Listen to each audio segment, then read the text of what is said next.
How do you break The up your other images to do that? Like, I I'm got not even a sure. an no, I got an app, and that's a cool thing. I don't want AI to make my comics, but I don't mind if they do all the photoshopping for me. Yeah. Do all my social media stuff for Uh, me, by all means. Your comic books to life and print your comics with Comics Will Spring. Welcome back to Inspired Inc., the Comics Spring podcast, a show where we promote indie comic creators and become inspired by what they create and their journey of creating it.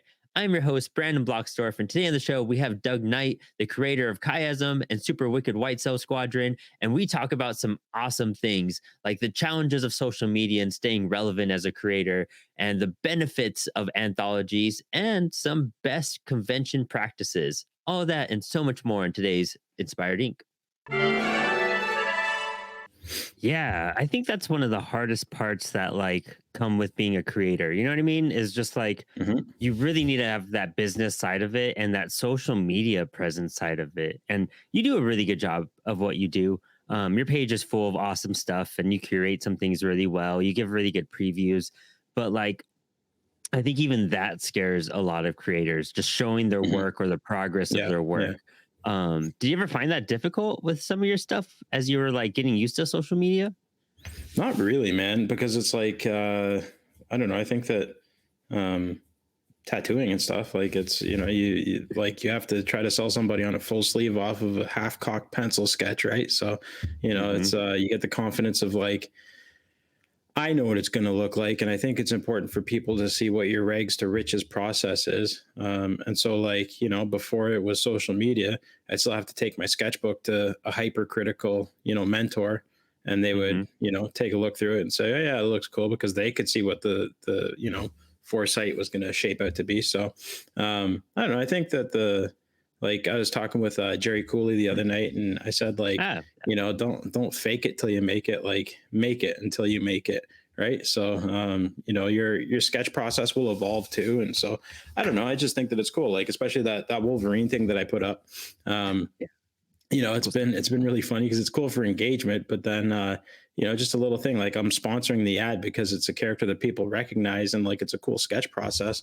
But I've had like tremendous feedback off of making like a strategic decision, and it's part of the process of just boosting your stuff. Like I think nerves, you got to check nerves when you decide to do anything publicly.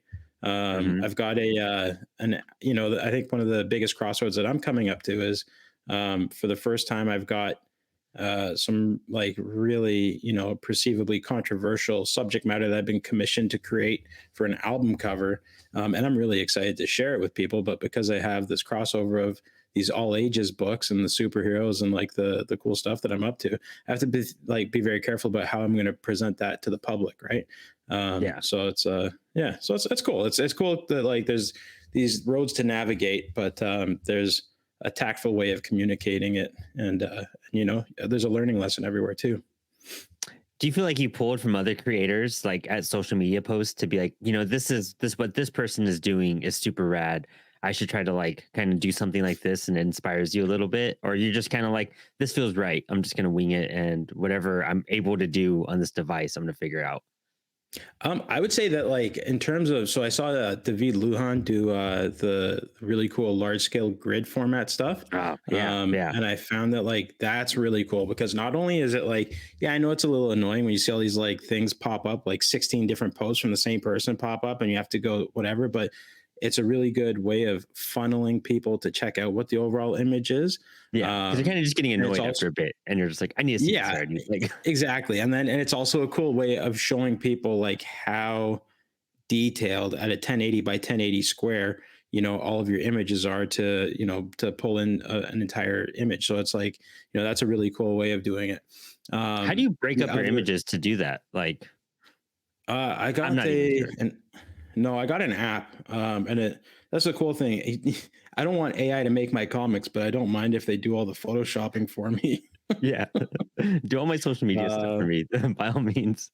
yeah, it's called like Snapgrid or something like that. Oh, It's cool. Sweet. Yeah, it's a really good app. You upload your image and you choose like how many squares you want it to split up into, and it's Mm, same as like all the like fun videos and reels and stories and stuff I've been editing lately. I just use an app called CapCut, and then cool. it's just Yeah, like CapCut's awesome. yeah. We So make it's our trailers for those with that app, yeah, CapCut, and that's how it yeah, just it's comes sick, out man. super cool. So Yeah, easy. It just and does it's it like all for you. Like yeah, I think it's like $36 a year for like the premium or whatever. So it's like you know can't go wrong with something. It's just a win. good business. It's a write off at the end of the day too, right? Yeah. Um, And then I think Dan Price is really good about crowd interaction, and you know, obviously the common theme there is we're all lesser known, you know, Yeah. links, but you know, it's that thing. It's like I encourage people to get involved. You know, bring people into the creative process. That Wolverine drawing, I drew this cool pin up, and I was like, oh man, I don't know what to do with the background, and I was like, you know what, I'm gonna throw it out into the universe and see what other people want to see it happen. And so that, you know, is a cool way of bringing in like a warm up sketch, you know. And so now Hmm. when I'm not quite ready to jump back into Super Wicked White Cell Squadron 2, I'll do a warm up sketch and I'll throw a background on Wolvie there, and you know the end of the day that's going to be a cool print, and you know, and I get to, you know, make some people's days by being like, I can't believe that guy was crazy enough to do that. That's awesome. I feel like those and like live videos do really well too. Even if it's just you drawing or something, like that's just a good Yeah. way to interact with whoever pops in. Sometimes you don't even know. But like even if you have your phone set up where you can't see the Yeah. comments, Yeah. just being present. Just like simple tips of like social media presence, you know what I mean? Just to get Mhm. some views and some attention. You have to play that Yeah. algorithm game a little bit to like get so many clicks so that it could pick up your profile. And that's it's annoying, but it's part of the game, you know, for Yeah. anyone to be I'm doing still that. dodgy on the live thing. Only because it's like, you know, like you and I have done a live draw before and stuff. And like um, the precariousness at which I have to like try to squeeze a lens into the page to see like Hmm. any kind of like image without my big head blocking out everything because I have to look so close to everything that it's like, you know, people are like they feel like they're walking this like this, you know, like obscure art house like production, right? Because it's like this the camera's bent at this weird angle and my head's over here and it's It it's a gets a little little like precarious. like fumed up because of your breath every so while, so it just like Yeah, fogs yeah, the camera. You know, exactly. like yeah, Yeah. Yeah, so I think yeah. that like the really fun stories and stuff have been cool because that like helps generate it and you know, but yeah, I think like just that presence and you know, translating that into the handshake. You know, it's Hmm. like the in 2023, um, you know, I worked three major shows, one local show that's got really good momentum behind it. But, you know, I traveled to Indianapolis with Mark and met him in Buffalo. And those were two really cool shows where I not only had to learn how to, like, you know, work a convention, but I also had to figure out some language differences between Canadian and American English, you know, Yeah, and just like little slang, you know, like yeah. it's just like these little things where it's like one of the anecdotes was like, people were like walking past me in Indianapolis, like, "Hey man, how you making out?" And Mark was kind of like giving me these funny looks, and I was like, "What's up?" He's like, "Dude, sounds like you're asking people how they're kissing." Yeah. I was like, "All right, man, that's a fair point." So in Buffalo, I didn't ask anybody how you're making out, and obviously it you know was better at getting people's attention. But like you know, in Edmonton as a solo act, like I yelled at so many people in such a friendly way that like there was one point where for 15 minutes I said nothing and I was just like soaking in the VIP hour and like Hmm. trying to get a feel for the day and I was missing my family a little bit and the person beside me at the table was like, "You okay, man? Like you haven't yelled at anybody for about 20 minutes now. Like Just you got to space. go for a walk." Yeah, so I was like, "No, man, I'm building up that like that momentum and once you get going once you got the flow of like how you can slap your elevator pitch as fast as Hmm. possible to people and you know connect yourself to the consumer and them to your product and like you know talk about everybody that's either working with you or supporting you like it's this crazy thing man and once you're locked in like every show gets easier so my goal for 2024 is to work more large shows maybe do 5 large shows if I can you know figure out costs and travel and Yeah. all that stuff but then also jump into the the little market, like smaller market shows, the local one days or like something where I can travel an hour away for a Saturday and my kids can run around the library and have fun. Yeah. And the pack out, like the pack out's a huge thing too. Learning how to fly, with all your stuff was a really cool learning experience. And then also now that I'm getting invited to more local, markets and stuff like that, like I've got my shelf in the garage with my like grab and go pile. And it's just like, it's the efficiency. Nothing feels better than like all you got to do is worry about your, like your supply, and that's all you have to maintain. Everything else is like brainless. You get there and you're all set up and it's just a fun day of meeting new people and building connections. What are your your booth has really evolved over the years like crazy. It's just grown and over it's the just, year. Over the year, actually. I thought it was a couple years, actually. No. Damn, that's so wild. And it's so crazy how what's transformed into now. What are like some of your booth essentials at this point that you just need to have no matter what with your current setup? Tablecloth, like the runner, not even the tablecloth, just the runner. You get the runner, you put as many words on it as possible. And if you're sharing a table, you can put it on your half. If you've got the whole table, it looks really clean as an aesthetic going up the center. Perfect. Business cards and bookmarks, like those were like one of the first like staples that Mark really kind of like showed me how to do. Mark Bernal from Lesser Known Comics, for anybody that hasn't heard his name like 5,000 times. So business cards, postcard, bookmarks, because bookmarks are like a really cool way of like, people get your information, but they also get like a inconveniently sized business card that's a little bit harder to just lose in your bag. You just stick it somewhere and all of a sudden you're going to find it later. You know what I mean? You never know when you're going to need it. Yeah. It's such a good essential. Yeah. And even it's like, it's easier to like hand it out. You see like, an octogenarian cruising the con floor that's just like, in support of their granddaughter who's wearing the bathing suit that they said, please don't leave the house in, and you're just like, hey, sir, have a bookmark, and they're like, oh, fantastic. Like it's a little thing, but it's that. That it gets everyone included. You know what I mean? Like it's an easy thing to approach someone with. Like it's almost impossible to deny, and it's cheaper than stickers. Totally is. And then so I would say a couple options for book stands. So I've got like the 3 and 4 tier acrylic book stands through Staples. And those are really good because they save a lot of space on a table. So same thing as if you go to a more expensive con, you're sharing the cost with a friend, you can like condense your pack out a little bit more there. But if you have your full table, like your 6 foot or bigger, a nice like 29-inch wireframe book display is great because you can put like all of your projects. And like for me over the year, I went from having 3 books that were like 3 solid titles to I think I'm at like 7 or something now. So it's a lot of different material to sell. And so when you can really like breathe it, that's great. I still like, I'll buy an Artist Alley table and I still won't have any room for my 11x17 portfolio, because I'm selling 11x17 art prints. And so I've got like, my wife gave me the brilliant idea of getting like a record display for my 11x17 prints so that people can like just kind of browse through and stuff. So the essentials is just like something to show your art, something to show your books, something that says your name, and then anything else on top of that, like the retractable banner, all that stuff, it all comes. The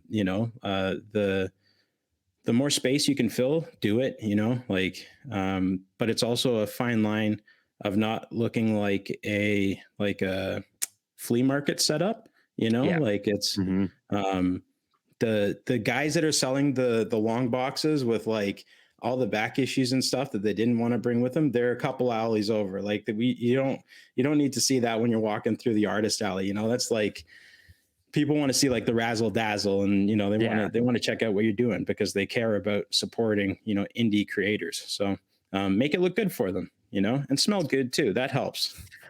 Yeah, especially at a convention. Please, you're showering daily. Like even just take an extra one at night just to keep yourself clean. Bring gum. Chew on some gum. Breath matters too as you approach everybody and shout at them. Totally. There's some cool stuff to unpack there. Like where do you get your like bookmarks designed and printed? Like where do you get your small accessories kind of done? Okay, so because I am north of the wall, Mm. up in Canada. I do all of my little business printing through Vista.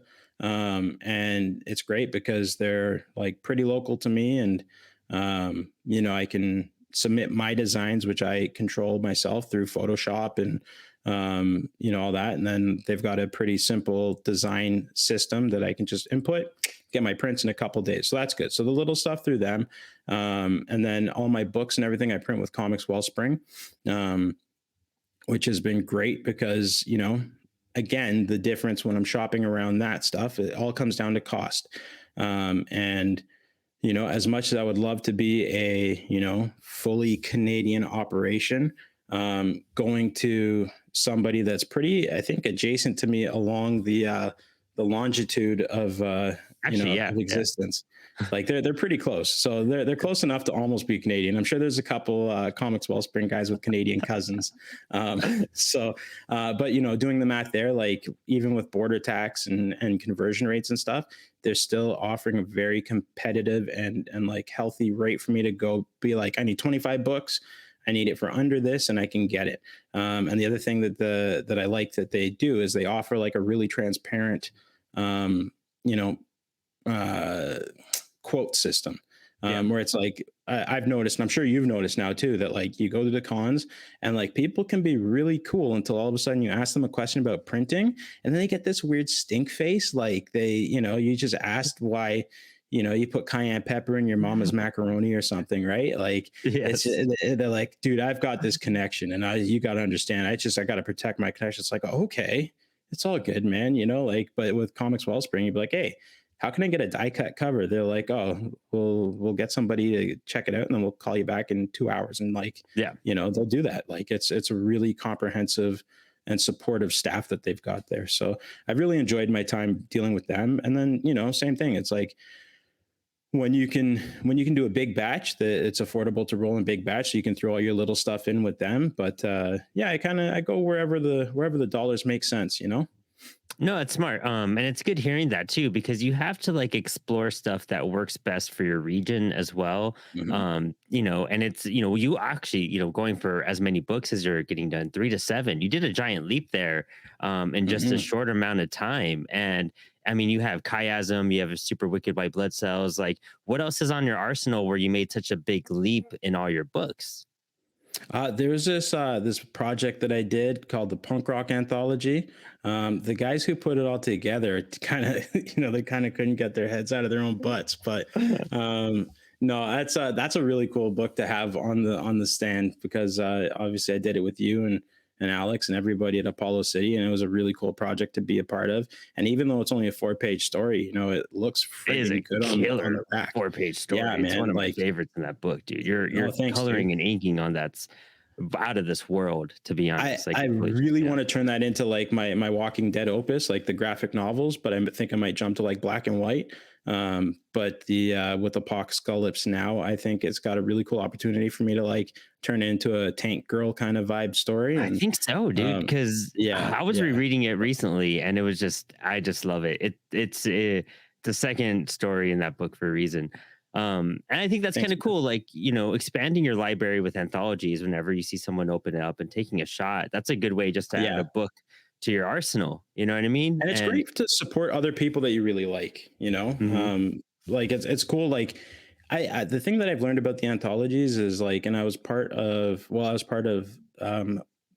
Apollo City's punk rock anthology Mhm. this year. It's also part of Snowy Works, Starfall from Future Sci-Fi Tales, and then the last batch 5 from Lesser Known Comics is basically an Mm. anthology. They're just all printed separately, but Josh Jones and I did a book, Ray Gun, in that.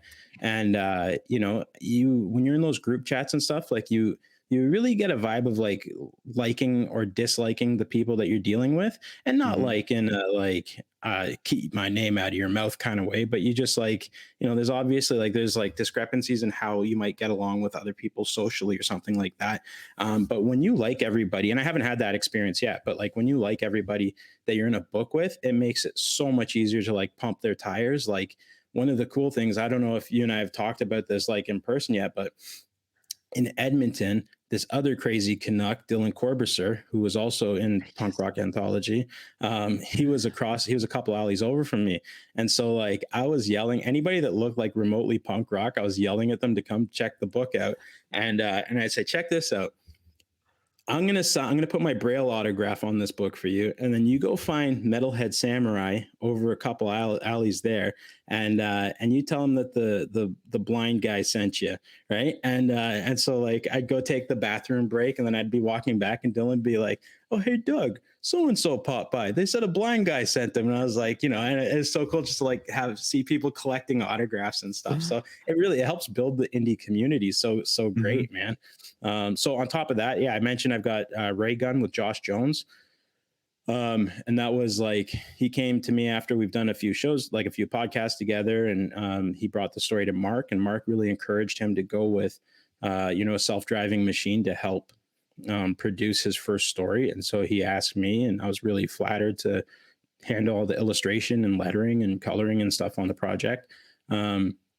And so like, we've got this really cool blue collar, like Big Lebowski meets Space Tales, like working class custodian in space kind of thing. So, it was really cool. It's cool to work with somebody else on that. And so like that on top of, 2024, I'll have White Cell Squadron 2, and I'll have more coloring book stuff, and I'll have another, 1 or 2 issues of Chiasm, because I've got a deep enough pool that I can assemble and build books off of my stock and stuff. So, it's like Cross-Eye Comics has gone from my, pre-pandemic, like fun thing to the building blocks of like the future that I want to build, like I want to have for me and my family. So, it's cool. It's cool. It's like this big ego trip when you're like, oh yeah, these are all my books. What do you mean? Yeah. I do all my stuff. Like I work with friends, obviously, like the anthologies. At this point, the anthologies are a nice like grounding point to let people know that I'm not a total narcissist, I can play with the team, guys. There's a bunch of us. I can do it. Yeah. I played hockey. You I have got that this. like you have that ability where you could write and draw your own comics. So you're kind of like a one-man show, and you're coloring and you're inking, you're doing it all. And I mean, we have even talked about your background and your past, and I might even just save that for a whole nother episode, because this is just so focused on certain things right now. Let's just leave it as the tagline at the end of it. It's like, oh yeah, he's ... Yes, exactly. Yeah. We'll bring that up right now. And it's one of those things, like, I've seen the growth over, dude, it's only been a year. Really? Mm-hmm. Yeah. Gosh, that's so wild. I did my first convention in mid-July of 2022. So it's been just one full year of like pushing the third job to the front lines.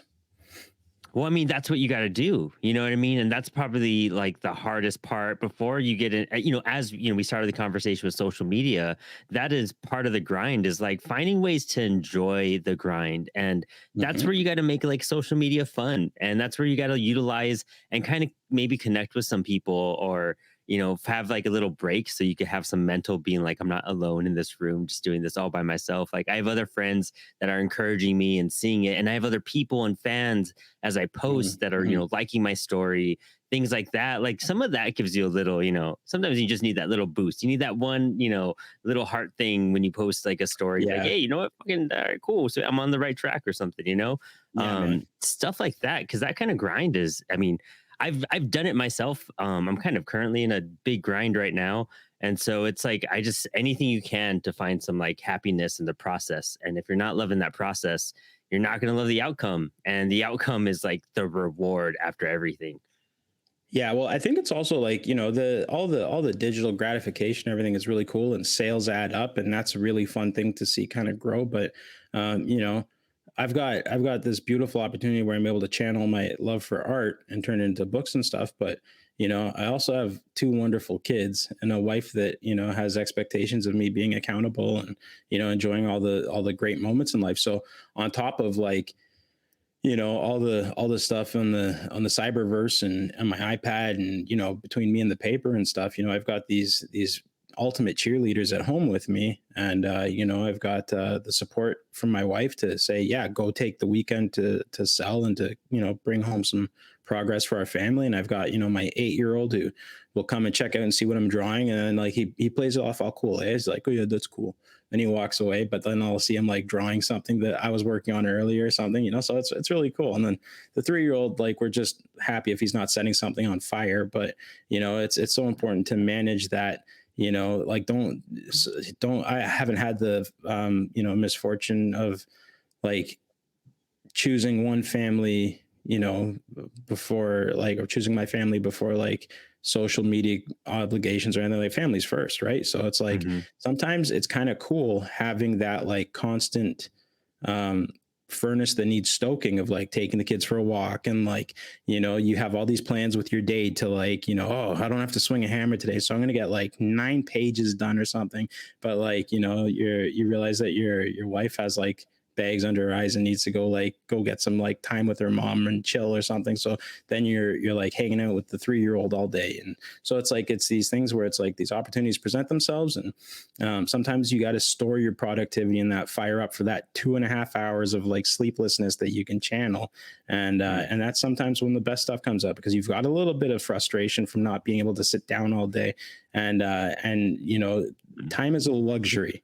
And so like Hmm. people that like, you know, I listen, if you want to go play Fortnite or like rock your Call of Duty or do whatever you want to do, like, that's cool. But like, if you really want to make the tracks, you got to do the work that nobody else wants to do. And that's like, you know, it's like that. When you're yawning over top of it, take a break. When you're burned out, like, you know, again, find something else to do. But like, always got to go back to that drawing table, because once the family is there, and once you, or like even a good relationship, you got to put the work into a good relationship. Because it's, you know, if all else fails, you break your hands, you're going to need someone to pour your coffee for you, you know, let alone like not draw. Like, you want everybody around you to not hate you completely. So it's you gotta throw everything into life, man. Like, work 110%, be 110% of a, you know, family person.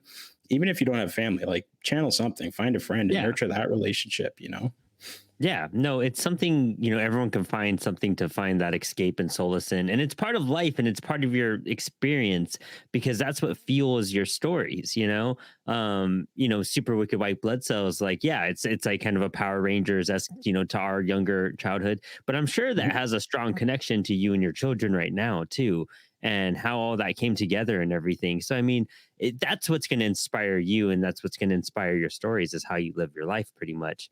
And I Absolutely, love man. hearing that, like, and you know, having that, you know, being able to live your life and do all these things, and then still turn around and be like, you know what, you have how many books in a year, and then you've done how many conventions in a year, and Mhm, every night mhm, you're going to bed, and you know, you're just like, well, at least I got this one piece done.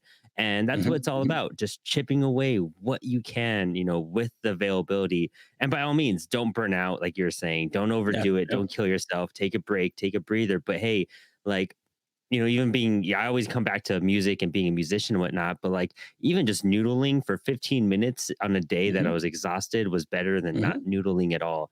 And just Yeah. doing a quick sketch or something just for fun, or, you know, watching a process video, absorbing Mhm. something, you know, making it Yep. part of your diet, and, you know, it'll be at least taking in something creative on a long day. That's going to pay off way more than like Fortnite and Call of Duty and, you know, all that other stuff you could Unless be you're doing while really you're. good. Yeah, I mean, or you know, multitask, put on a good podcast like Yeah, this, and then yeah, play your Fortnite and Call of Duty. Or yeah, you could be exactly. drawing and listening to this Mhm, podcast right now too. So I'm just saying.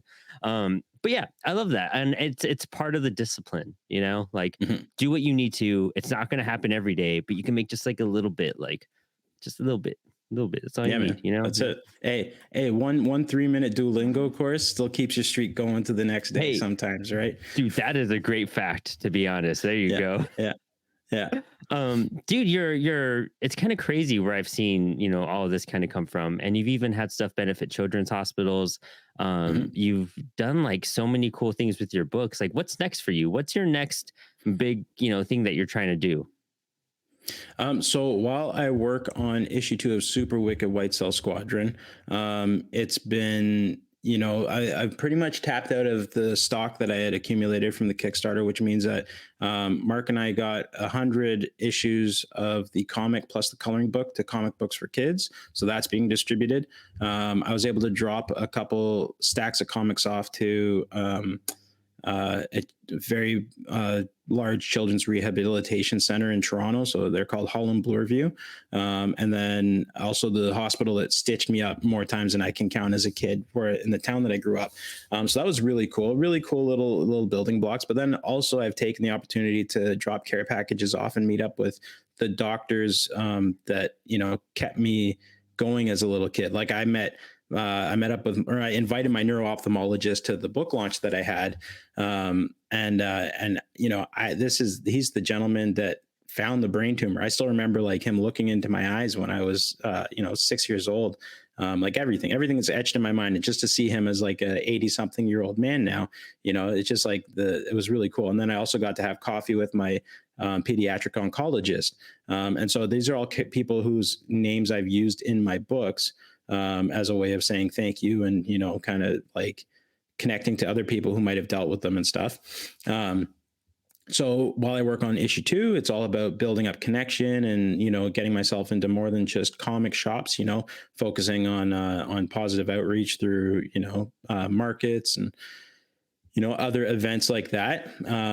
And continuing to work on it. Chiasm's got more story to tell, and I've got some little like horror projects that I'm kind of, again, noodling around with in my spare time. I get tired of drawing robots punching monsters, so I go work on a little spooky, biomech Irizumi inspired thing. So, it's I got a lot of stuff coming in 2024. It's kind of I hope to have everything buttoned up by like mid-March so that I've got 9 months of really, really productive touring. But, I got to keep my head down and watch the snow come and then thaw. And then hopefully there's another big progressive leap in my library.